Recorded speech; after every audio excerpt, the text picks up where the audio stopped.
Une rentrée scolaire empreinte de gravité ce lundi en France. Un hommage était rendu dans toutes les écoles à Samuel Paty, ce professeur assassiné juste avant les vacances de la Toussaint à la sortie de son collège.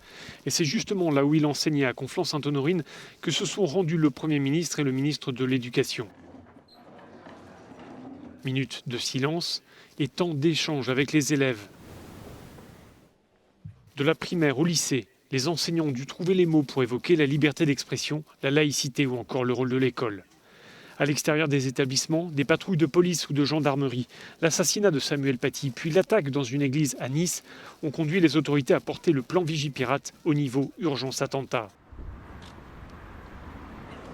Et pour rajouter au caractère particulier de cette rentrée, il y a le nouveau protocole sanitaire pour limiter la propagation de l'épidémie de coronavirus.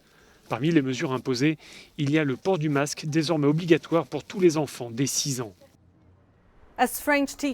Alors que les enseignants accueillent aujourd'hui leurs élèves en classe, leur tâche est particulièrement difficile, commente notre correspondante à Paris.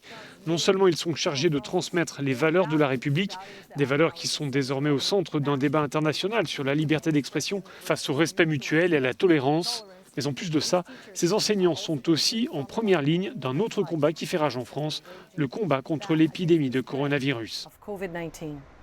Annelise Borges, Euronews, Paris.